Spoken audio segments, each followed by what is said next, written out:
Well, howdy doodly there, YouTube. How's everybody doing? It's been a while since I've made a video. Wind's bad here. Hold on, I'm gonna sit in the truck. So I figured I've been doing lots of stuff lately. Got lots on the go. Here's Moose. Everybody say hi to Moose. Hey, what's going on?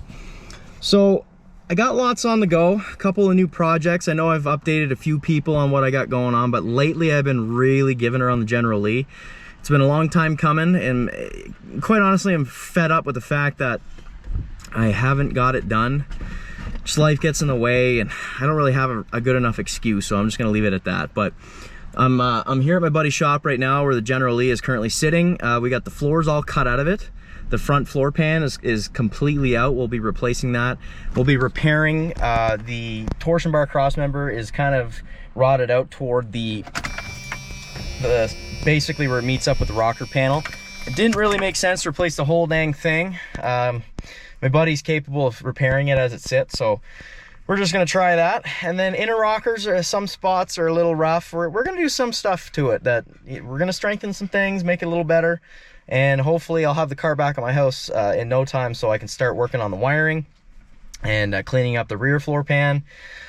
And then just keep trucking with the brake kit that I got from Bear Brakes and the painless wiring kit. Obviously, I don't think I mentioned that, but I've got that sitting back there somewhere, but it's there.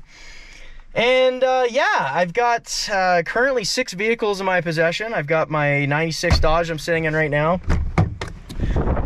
It's eventually going to be the Twister truck. I don't know if you've ever watched that movie, but she's a pretty sweet rig. It's a 96 Dodge Ram 12 valve Cummins. I know the Twister truck was a V10, but this was a better option for me because I'm going to be doing lots of driving. The V10 isn't really something I care too much for. If I had found one in red, maybe it'd be different, but this one's not too bad in regards to how much rust it has. Like, I'm going to be having all this repaired when I paint it, but it's a great truck. It really is. I love this thing. It runs super good. About 1,000 kilometers to 136 liters of fuel. If you're from the States, you can just hop on the old Google and figure that out in the conversion. But yeah, so that one, I've got my 78 Jeep J10 Honcho, which will be the yellow Jeep from Twister down the road. That one's kind of thrown on the back burner for right now. And then I've got my 81 Jeep J10, which I'm just going to be repairing. Had an issue with the propane system. It's a 81 Jeep J10 on a IMCO Model E propane vaporizer with a 425 mixer. So it ran great, but I had an issue with it.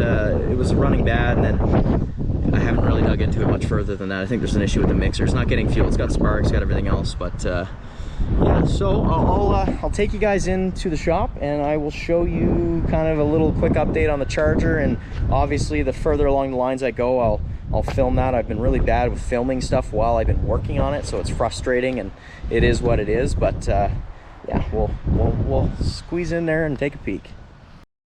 Okay, folks, here we go. Here is the General Lee. We got it sitting on this jig right now that my buddy had built actually for another car that he did a frame job on it. So it's just resting on the 2-post, as you could probably tell. A lot of people were asking questions about that, but there you go. You can see the floor is completely out of her, and there's some decent rust here in the corner on the cross member, torsion bar cross member. This section's already been cut out, so he's going to be repairing all this. And then we've got little spots and bits here along the inside of the rocker that's going to need to be repaired, but there's still quite a bit of metal here, so we've got lots to work with. There is one small hole that I punched through, 2 small holes, I lied. 2 small holes that I punched through with a pry bar, testing to see if there was some weak spots, and so he's just going to cut a section out of that. We're not going to replace the whole floor. The only other thing that I have a big concern with is right up in here. You can see that there's a big rot hole there, just on the other side of the torque box, I think you call this, or frame, leaf spring perch, or I don't know what the hell you'd call that terminology wise, but yeah, so there's some pinholes over here and stuff like that, so that's going to need to be repaired. And then also up here, there's a small hole in the frame rail there, but there's lots of metal left to actually work with that. So all in all, it's not too bad. So hopefully, I figure within the next couple of weeks here, should have this all finished. We're kind of working on it at a decent pace. We got a lot done, all that done yesterday, or the day before actually. We really went to town. lots of stuff is going to need to be done on the General. It needs a new fuel tank, it needs all new brake lines, it needs an all new exhaust system. I need to refresh my 383 big block that I got for it at home. I'll show you that when I get there. Originally the car had a 440 in it, but it was old and tired. It was motorhome 440, low compression engine. I ended up picking up a steel crank 383 out of a, what year was it? 65 Chrysler Imperial. So back then it's a two barrel setup, and it was rated for like 350 horsepower. So I figured a quick little refresh on that, throw maybe a cam and a good 750 CFM carburetor, and give her the beans, and she should be pushing somewhere close to 4, so I'll be comfortable with that. But yeah, lots to do, and I'm gonna do a better job at updating you guys, and we'll hopefully be running this thing next summer. Okay, we're back at the house. I realized that I had it on Super View or whatever you want to call it, so it probably looked way too wide of a frame, but yeah, the garage, I'm not too happy about this. It's a big old mess, so we're gonna work on that today. Try to get it in a state where I'm more comfortable. But I was doing tons of work to this thing, so I didn't really show this, I don't think, on YouTube, but this is my 1981 Jeep J10. She's a bit of a, you know, kind of a project. 360 AMC V8 automatic transmission. It's only got, well, provided it hasn't rolled over, it's got 90,000 clicks on her. If it rolled over, it's got 190. I don't know, it's hard to say what the five digit odometer. But yeah, big propane tank back here. I think it's I can't remember how many gallons it is. It's a big one. 26 gallons, is that what it says? Something like that. Pretty cool truck. I've been driving it lots, actually, until it broke down on me, but I'll get to it. It's on the list.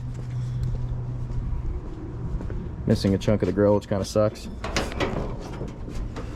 So yeah, it's got the IMCO 425 mixer, and then you got the IMCO Model E vaporizer. And I rebuilt the vaporizer, and that seems to be good, but it's not getting fuel down in there. And I've tried all kinds of stuff. New spark plugs, wires. It's a big mess in here, but new wires. I even found a spark box, luckily enough, but I've got 3 of them now, and they all seem to work fine, so I don't know. So yeah, then over here, this is a transfer case and transmission out of a J20 that I was going to use on this. This is my 1978 Jeep J10 Honcho. Now, I showed you guys briefly in a YouTube video that I drove to Manitoba, Canada to go buy this thing, but what I had not done my research on was the fact that this is what you call a Quadra-Trac. Now, essentially what that is, for those that don't know, and I'm still new to it myself, and I know there's lots of guys out there that know what this is, but just as a refresher, essentially it's a full-time 4-wheel drive system. Now, what I didn't realize, that this one here is a 4-wheel drive as well, but it is a driver's side drop differential, right? This is not. This is a passenger side drop differential, because the Quadra-Trac system actually used an inline drive shaft system. So it goes straight back through and through to the transfer case to the rear end, as you can see.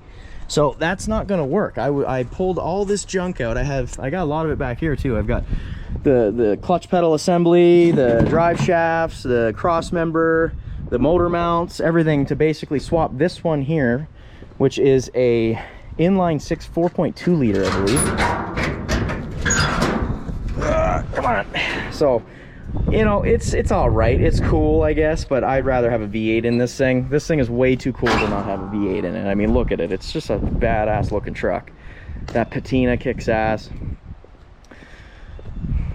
So, the interior is a little rough. It sat in the field for the better part of 10 years. So the floors are going to have to be redone, and so on and so forth. Rear upholstery, the headliner's all messed up from mice, and God forbid the wiring's even in here still, but it's still a fairly solid truck despite the little bits of rust you see. So this is a Borg-Warner transmission. I have no idea what kind of T-case this is. I haven't really looked at the numbers or figured that out, but I was gonna put this in that and make it a 4-wheel drive locking front hubs, not the quadra-track system with a manual transmission.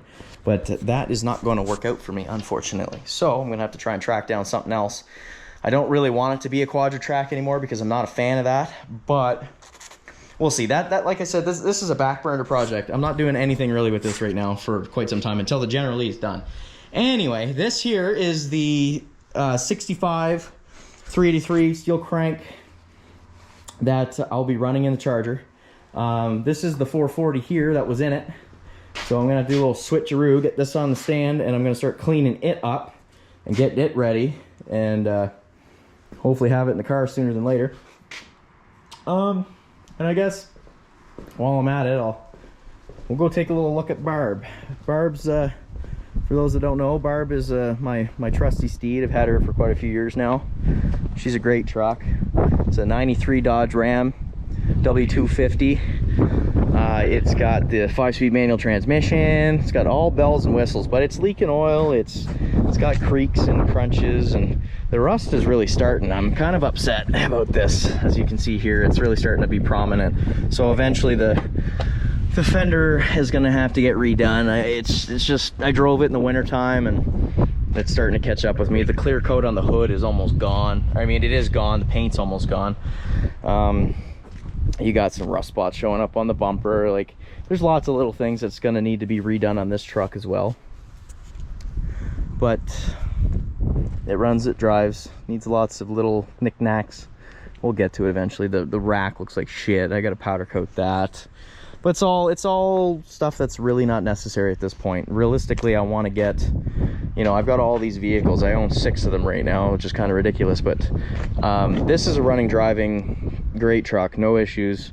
Maybe a little bit of oil drip, but nothing really too problematic. Other than, actually, I think I got a wheel cylinder that's leaking. But yeah, then this thing's gonna be sweet once it's done. I'm really looking forward to driving this. I've never really been an AMC guy that I knew of for years. I always kind of liked that yellow Jeep from the movie Twister, and I thought it looked bitchin'.